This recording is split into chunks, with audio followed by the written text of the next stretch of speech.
A paz do Senhor, meus irmãos. Sou o presbítero de Carlos. Quero trazer uma mensagem de Deus para a sua vida nesse dia. Quero trazer uma palavra de reflexão para a vida dos irmãos nesse dia. Que se encontra em Atos capítulo 16, no versículo 9, que diz assim: E Paulo teve de noite uma visão em que se apresentava um varão da Macedônia. Ele os rogava dizendo: Passa a Macedônia e ajuda-nos. Apenas esse versículo para a meditação dos irmãos. Eu sei que nós estamos distantes em corpo por conta desse vírus que aconteceu, esse vírus.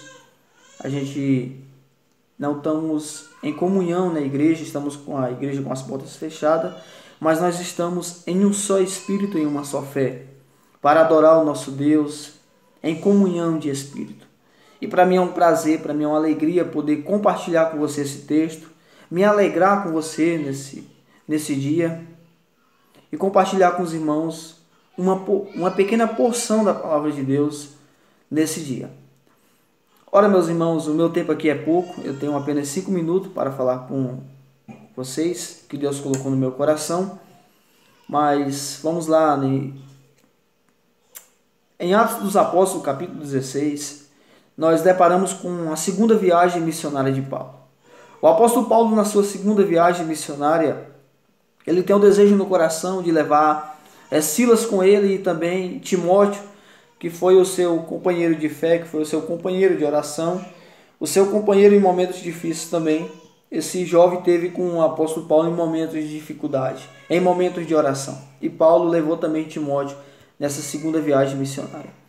Ora, meus irmãos, quando Paulo chega na cidade de Troades, aonde Paulo ali tem uma visão de Deus para ir até uma província da Macedônia. De noite, Paulo teve uma visão de Deus, aonde se apresentava um varão a ele, pedindo ajuda dele, que ele passasse também nessa província, que as pessoas ali da sua época precisavam também dele ali, para que ele viesse também ser canal de bênção na vida dos irmãos naquele lugar. E nesse cenário, Paulo chega até a primeira cidade dessa província, chamada Filipos. E é nessa cidade de Filipos que Paulo conhece uma mulher chamada Lídia, que era vendedora de púrpura de Tiatira, que também se converte ao cristianismo, que também se torna uma intercessora da vida do apóstolo Paulo, se torna uma cooperadora do apóstolo Paulo e também do seu companheiro Silas.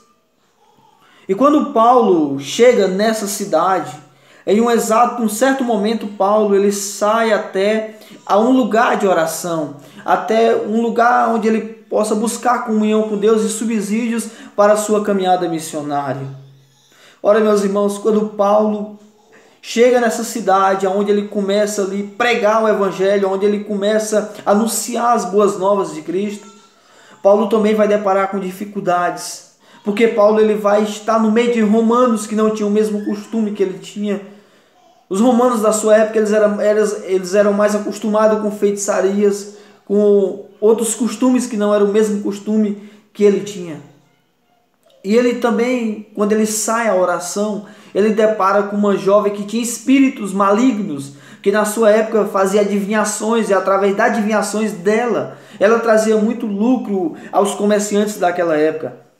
Através das adivinhações dela, ela conseguia adivinhar as coisas dos comerciantes da época.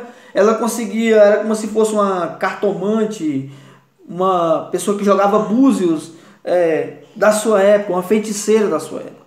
E essa mulher, quando Paulo sai para a oração, a Bíblia vai dizer que essa mulher incomodou muitas vezes Paulo, muitas vezes essa mulher acompanhou Paulo, para dizer que Paulo era um homem de Deus, que verdadeiramente eles pregavam e anunciavam o verdadeiro evangelho.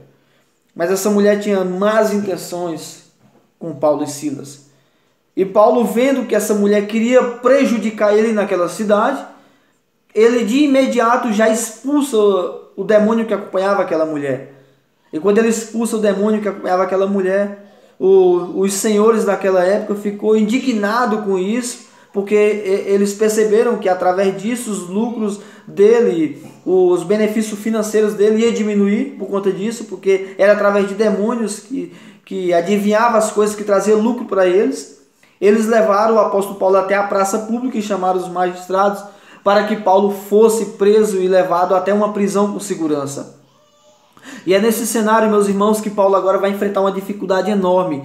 Ele vai enfrentar uma dificuldade porque ele estava em uma cidade diferente, costume diferente, e agora ele estava anunciando um Deus que as pessoas não criam na sua época, e por isso eles foram parar em uma prisão. E quando Paulo e Silas param em uma prisão, quando ele para em um cárcere, quando eles estão presos ali, enjaulados, nessa dificuldade enorme, eles têm uma saída, uma solução. Eles usam a arma mais poderosa que o crente pode usar, é a oração e o louvor. Ora, meus irmãos, nesse cenário, Paulo e Silas começam a orar e começam a louvar. E a Bíblia vai dizer que um terremoto caiu do céu. E quando esse terremoto caiu, as portas da cadeia se quebraram, os grilhões se abriram, porque através do louvor as cadeias quebram na sua vida. Ora, meus irmãos, através do louvor, através da adoração, através da oração, cadeias vão se quebrar na sua vida. Creia, em nome de Jesus. Em nome de Jesus, cadeias vão se quebrar da sua vida, da sua casa. Mal nenhum chegará à sua tenda. Louvado seja Deus. Eu termino essa palavra, meu irmão, orando pela sua casa, orando pela sua família. Ore comigo nesse dia chamado hoje. Senhor, meu Deus e meu Pai, nesse dia, Jesus, eu quero orar com esse irmão, quero orar com essa irmã com fé, unindo a minha fé com a fé desse irmão, em nome de Jesus. Pai amado, eu intercedo por essa casa e por essa família, que nenhum mal possa chegar nessa tenda, que nenhum mal possa prevalecer nessa casa. Em nome de Jesus, eu abençoo essa família, em nome de Jesus. Em nome de Jesus, amém. Creia, meu irmão, em nome de Jesus. Deus abençoe sua vida. Amém.